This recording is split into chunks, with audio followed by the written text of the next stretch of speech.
जब आप लिखते हो, फोन टाइप करते हो या बटन लगाते हो, इतनी फाइन मूवमेंट कैसे पॉसिबल है? तो आज के वीडियो में हम हैंड मसल्स को इतना सिंपल वे में समझेंगे कि एनाटॉमी कभी आपको कंफ्यूजिंग नहीं लगेगी।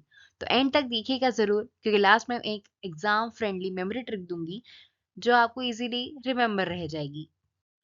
तो हैंड मसल को हम मेनली इंट्रिंसिक मसल होते हैं और उनको हम 3 ग्रुप्स में डिवाइड करते हैं। थिनर मसल जो कि हमारे थंब साइड में होती है, वही हाइपोथिनर मसल जो कि लिटिल फिंगर साइड में होती है। थर्ड वन सेंट्रल मसल जो लम्ब्रिकल्स एंड इंटरॉशियस होती है। थिनर मसल थंब के मूवमेंट के लिए रिस्पॉन्सिबल होती है। थिनर मसल्स को याद करने के लिए आपके लिए मेमोरी ट्रिक है OAF।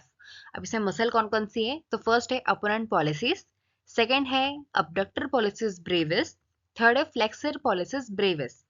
अब इनके नाम से आपको याद हो जाएगा OAF। तो O से ओपोनेंट से यानी अपोजिशन करता है, जो ये हमारा अबडक्टर करता है, अबडक्शन करता है, और वही फ्लेक्सर हमारे फ्लेक्शन कराती है।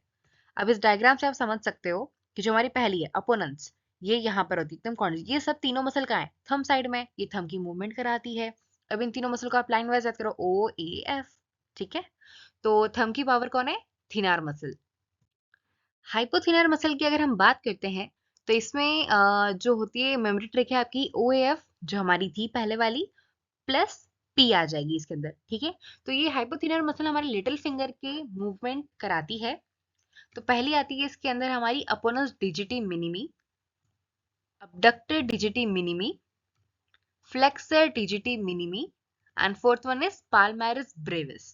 ओके, तो लिटिल फिंगर को कंट्रोल कौन कर रहा है? Hypothenar muscle.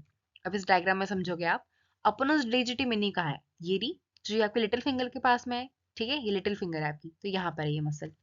Abductor digiti minimi की बात करें तो ये अबडक्टर जो अबडक्शन कराएगी। ठीक है, और सेकेंड वन जो आपकी फ्लेक्सर डिजिटी मिनिमी है, वो यहाँ पे प्रेजेंट है, जो फ्लेक्शन कराएगी। याद रखिएगा आप। ठीक है, अब ये पाल्मेरिस जो हमारे पाम के पास में, ये पूरी पाम के पास में दिख रही है ना, तो बस वही है ये। ठीक है, पूरे पाम साइड में है ये। अब हम आगे बढ़ते हैं सेंट्रल हैंड मसल्स के ऊपर में। इसमें दो चीजें आती हैं सेंट्रल में, यानी बीचों बीच में दो मसल्स आती हैं। एक होती है हमारी लम्ब्रिकल्स, सेकेंड होती है हमारी इंटरॉशी। तो इसमें दो आते हैं, इंटरॉशी के अंदर दो आती है, एक डॉर्सल साइड में होती है, एक पामर साइड में होती है। तो ये आपका डॉर्सल साइड का है, यानी पीछे वाला हाथ, और ये आपका पामर यानी पाम वाला हाथ, जहाँ पे पाम होता है अपना। ठीक है, अब हम बात करते हैं लम्ब्रिकल्स मसल की। इसका एक्शन जो है थोड़ा यूनिक होता है। इसका फ्लेक्शन कराता है MCP जॉइंट को, यानी मेटाकार्पल फेलेंजियल जॉइंट का ये हमारा फ्लेक्शन कराता है। वही ये एक्सटेंड करता है इंटरफेलेंजियल जॉइंट को। अब इस डायग्राम में आप समझ सकते हो कि ये आपकी कार्पल है, ये मेटाकार्पल है ना, और ये फेलेंजियस है। तो ये कहाँ पे प्रेजेंट है? मेटाकार्पल फेलेंजियल के पास में ही प्रेजेंट है। ये आपकी जॉइंट होती है ना, मेटाकार्पल फेलेंजियल जॉइंट।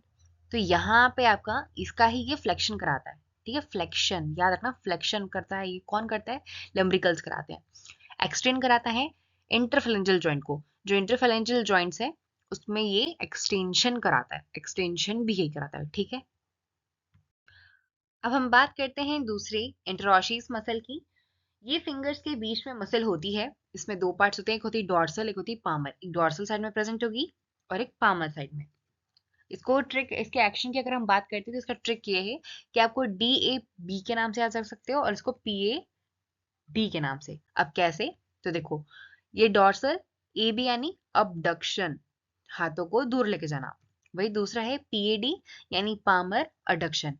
ठीक है, अभी डायग्राम से आप समझो कि अगर ये डॉर्सल साइड की अगर हम बात करते हैं, तो आप अपने लेफ्ट हैंड को उल्टा करिएगा। ठीक है, तो उसमें आपको दिखेगा यहाँ पे आपकी ये मसल होती है जो अडक्शन कराएगी, अबडक्शन कराएगी।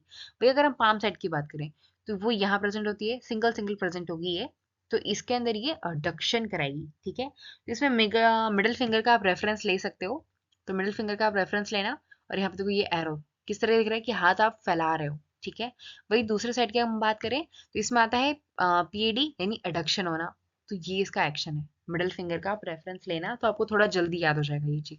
ठीक है, अब हम क्लिनिकल कोरिलेशन की बात करते हैं। तो इसमें किस तरीके से, तो पहले आती है हमारी अल्नर नर्व इंजरी, यानी जब आपकी अल्नर जो नर्व थी ये कहाँ होगी आपकी? प्रेजेंट अल्ना के साइड में होगी। इसमें अगर इंजरी हो जाए तो क्या होगा? आपकी क्लॉ हैंड होगा। वही दूसरी मीडियन ऑफ इंजरी, यानी जबकि मीडियन नर्व ये कहाँ होती है, आपके मिडिल फिंगर तक के बीचों बीच में आती है ये, तो ये आपकी क्या कर देगी, हैप्पी हैंड्स हो जाएंगे। यानी कैसे, देखो जब आपकी अल्ना होती है, अल्ना साइड ये होता है आपका, तो ये आपका हाथ ऐसे हो जाएगा क्लॉ हैंड की तरह। वही दूसरा मीडियन नर्व के अंदर किया जाए जो बीचों बीच में होती है, वहां पे आपका हाथ इस तरीके से होगा, ये अफेक्टेड एरिया होगा आपका, ठीक है।